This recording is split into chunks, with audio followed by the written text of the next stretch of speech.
Assalamualaikum warahmatullahi wabarakatuh. Perkenalkan, nama saya Rianita Revika Pratiwi, NPM 1903050177 dari kelas 6C. Nah, jadi di sini saya akan mempresentasikan hasil narasi artikel dengan judul Penerapan Konsep Edutainment dalam Pembelajaran di Pendidikan Anak Usia Dini. Nah, yang pertama, anak usia dini masa di mana masa peka atau masa keemasan, the golden years. Pada masa keemasan ini, anak mulai sensitif untuk menerima berbagai perkembangan berdasarkan potensi yang dilakukan oleh anak. Jadi, pada masa sensitivitas ini, anak juga membutuhkan kondisi yang sesuai dengan kebutuhannya agar pertumbuhan dan perkembangan anak dapat tercapai secara optimal. Nah, secara optimal ini diperlukan peran dari seorang pendidik, misalnya dari guru, dari orang tua, atau dari orang dewasa yang bisa memahami perkembangan potensi anak. Nah, yang pertama ada konsep dasar edutainment. Satu, pengertian edutainment. Nah, jadi konsep dasar edutainment adalah upaya agar pembelajaran yang terjadi berlangsung dalam suasana yang kondusif, nyaman, dan menyenangkan. Jadi edutainment sendiri terdiri dari dua kata, yaitu ada education dan entertainment. Nah, education sendiri berarti pendidikan dan entertainment berarti hiburan. Jadi dari segi bahasa dapat disimpulkan edutainment adalah pendidikan yang menyenangkan. Nah, di sini ada pendapat menurut Hamruni. Pendapat menurut Hamruni yaitu edutainment merupakan proses pembelajaran yang didesain dengan memadukan antara muatan pendidikan dan hiburan secara harmonis, sehingga pembelajaran dapat dengan menyenangkan. Kemudian yang kedua ada tujuan edutainment. Nah, tujuan edutainment ini yaitu agar pembelajaran terasa menyenangkan. Nah, bagaimana sih pembelajaran yang menyenangkan itu? Nah, pembelajaran yang menyenangkan itu pembelajaran yang siswanya merasa nyaman, enjoy, tidak tertekan, santai, dan tidak merasa tegang ketika ada di dalam kelas. Kemudian ada prinsip edutainment. Untuk mencapai tujuan pembelajaran yang optimal, tentu saja pendidik harus memperhatikan prinsip-prinsip pembelajaran edutainment. Nah, di sini ada prinsip-prinsip pembelajaran edutainment menurut Suyadi tahun 2010, yaitu yang pertama, menjembatani proses belajar dan proses mengajar, di mana proses menjembatani proses belajar dan mengajar ini dapat diharapkan meningkatnya siswa. Kemudian yang kedua, pembelajaran edutainment berlangsung dalam suasana kondusif dan menyenangkan. Yang ketiga, menempatkan anak sebagai pusat sekaligus sebagai subjek pendidikan. Kemudian yang terakhir ada pembelajaran manis. Kemudian yang C, pendekatan pembelajaran edutainment. Nah, di sini ada Erik Jensen dalam bukunya Hamruni tahun 2019 menyatakan bahwa ada 3 unsur yang mempengaruhi proses belajar. Yang pertama ada keadaan, yang kedua ada strategi, yang ketiga ada isi. Nah, keadaan sendiri merupakan bagaimana sih pendidik itu dapat menciptakan anak yang siap belajar. Kemudian yang kedua ada strategi. Nah, strategi sendiri menunjukkan gaya atau metode yang akan dilakukan selama proses belajar.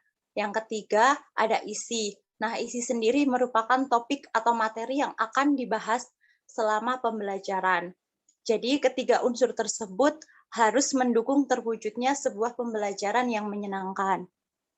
Kemudian dalam metode pembelajaran edutainment terdapat beberapa pendekatan belajar, yaitu salah satunya ada SAVI, somatic, auditory, visual, dan intelektual.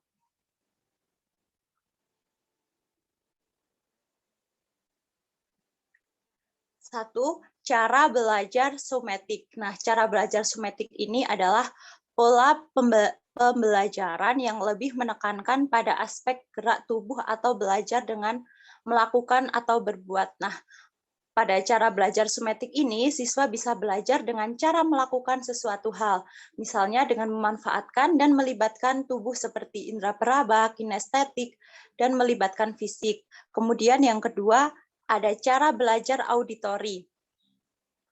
Nah, auditori dikenal dengan istilah learning by talking and learning, yaitu cara belajar yang menekankan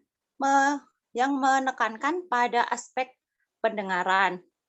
Nah, pada cara belajar auditori ini bisa diterapkan dengan cara mengajak siswa membicarakan apa yang mereka pelajari, misalnya mengaitkan materi yang akan diajar dengan pengalaman yang pernah dialami oleh siswa.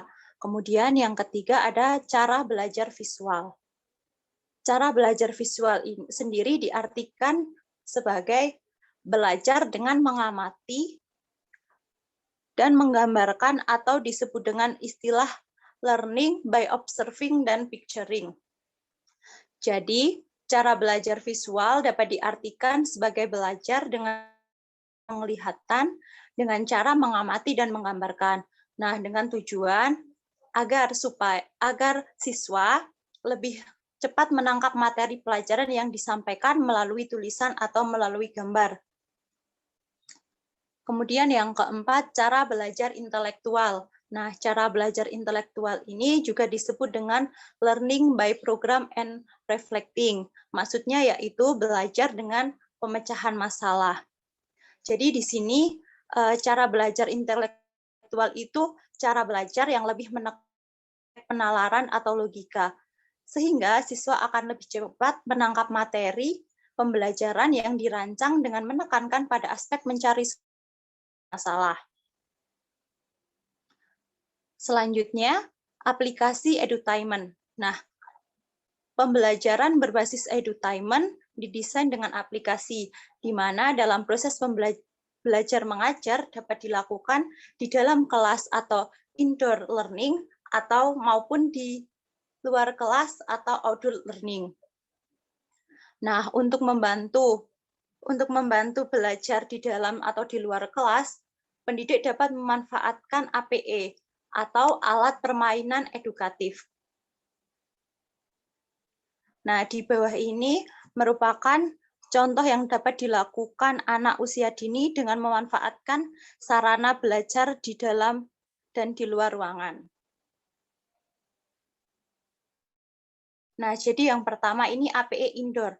APE indoor ini merupakan macam-macam sarana bermain yang ada di ruangan. Nah, yang pertama jenis kegiatannya main sensori motor.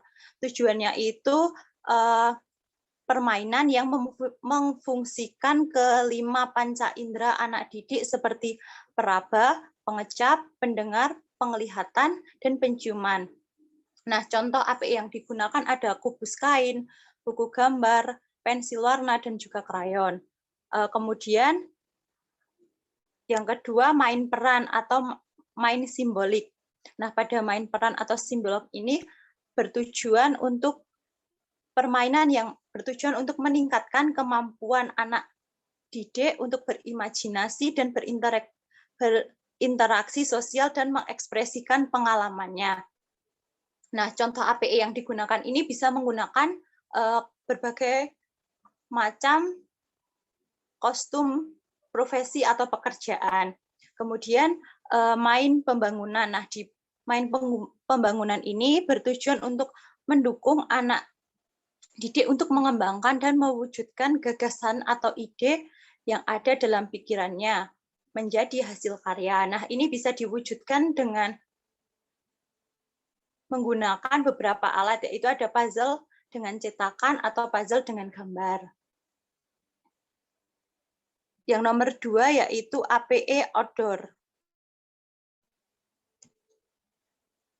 Nah, APE outdoor ini merupakan alat permainan yang berada di luar ruangan yang dapat digunakan sebagai sarana untuk bermain yang mengandung nilai pendidikan atau edukatif dan mengembangkan seluruh aspek perkembangan anak usia dini.